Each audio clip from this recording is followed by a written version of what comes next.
একটানা বৃষ্টি ও ডিভিসি ছাড়া জলে প্লাবিত হয়েছে খানাকুলের বিভিন্ন এলাকা। এমনই ছবি চোখে পড়ল খানাকুলের ধরমপুর এলাকায়। খানাকুলের ধরমপুর এলাকায় ডুবে গেল মেন রোড। চারিদিকে জল আর জল। তবে কিছু জায়গায় বর্তমানে জল নেমে গেলেও অধিকাংশ জায়গায় কিন্তু জলের তলাতেই রয়েছে জায়গা। রাতের অন্ধকারে নানাবিধ অসুবিধার সম্মুখীন হচ্ছেন মানুষজন। কি বলছেন তারা, আসুন জেনে নিই ওনাদেরই মুখ থেকে। দেখতে থাকুন পুরো প্রতিবেদন। কাকু কি অবস্থায় আছেন আপনারা? এখানে অনেক কষ্টতেই আছি, একদম নিচেও সব ডুবে গেছে, ছাতে আছি। হ্যাঁ, এবার দোকানদানি যাওয়া খুবই কষ্ট। হ্যাঁ, আর কিভাবে যাতায়াত করছেন? যাতায়াত বলতে ওই তো গামছা পরে যাচ্ছি, এতটা জল। আচ্ছা। হ্যাঁ, ছাতের মধ্যে আছি। হ্যাঁ।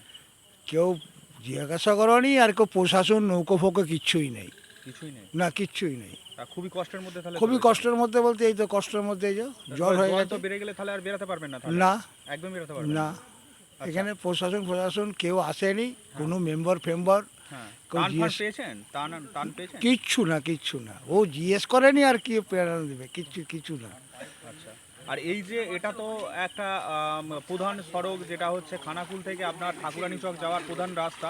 তো এই রাস্তা তো জলের তলায়, তাহলে তো যোগাযোগ এক প্রকার বিচ্ছিন্ন যোগাযোগ। মানুষজন যেতে পারছে না তো? না, যেতে খুব কষ্ট। আচ্ছা, তারা তাহলে মানে বিকল্প পথে অনেক ঘুরে যেতে হচ্ছে তো তাদের? হ্যাঁ, অনেক ঘুরে যেতে হচ্ছে। আচ্ছা, আপনার নাম? আমার নাম হচ্ছে শেখ কাসপের রহমান, ধরমপুর, পশ্চিমপাড়া ঘর। দাদা, কোথায় গিয়েছিলেন আপনারা? আমরা আসলাম খানাকুল, আচ্ছা। ওখান থেকে টোটোয় করে নেমে আমরা বাড়ি যাচ্ছি। মাইনান আমাদের বাড়ি। আচ্ছা, রাস্তা তো জলের তলায় চলে হ্যাঁ, গেছে, রাস্তা কিভাবে জলে যাবেন? চড়ায়, আমাদের গামছা নুঙ্গি পড়ে পার হতে হয়। পার হতে হচ্ছে? হ্যাঁ, আর মাইনানে আমাদের যেসব বস্তি আছে, হ্যাঁ। পাঁজাপাড়া, শেখপাড়া, উত্তর মেটেপাড়া, ভুঁয়েপাড়া, সব জলের মধ্যে রয়েছে। সব জল হ্যাঁ, সব জলে ডুবে আছে। আমাদের এই গামছা পরেই যাতায়াত করতে হয়। আমাদের খালি বাঁধ আসতে গামছা পড়তে হয়। এখন নৌকা ফৌকা নেই, পানসিও নেই, যা হয় আমাদের এই গামছা পরে জলে আসতে হয়। আচ্ছা, আপনাদের এলাকা কোনো নেতা নেত্রী বা কোনো প্রশাসনিক আধিকারিকরা পরিদর্শন করতে এসেছেন বা ত্রাণ সামগ্রী কিছু পেয়েছেন? না ভাই, পান নাই? আচ্ছা, এই জায়গাটার নাম? এইটা ধরমপুর। ধরমপুর। আর আপনাদের আশপাশে যে সমস্ত এলাকা রয়েছে সেখানে অনেক তো বাড়ি রয়েছে যে জলের তলায় চলে গেছে, অনেক বাড়ি রয়েছে যেগুলো হয়তো উঁচু জায়গায় সেগুলো জেগে আছে। হ্যাঁ, পানীয় জলের কল সেটা তো মনে হচ্ছে নিশ্চয়ই জল। হ্যাঁ, কিছু ডুবেছে, কিছু আছে, আচ্ছা কিছু সাবমার্সেল উপরে আছে, সেগুলো জল উঠছে। আচ্ছা। এই ব্যাপার আর কি। আপনার নাম? আমার নাম অসিত সাঁতরা। এই জায়গাটার নাম? এইটা ধরমপুর। আপনার বাড়ি? আমার বাড়ি মাইনান।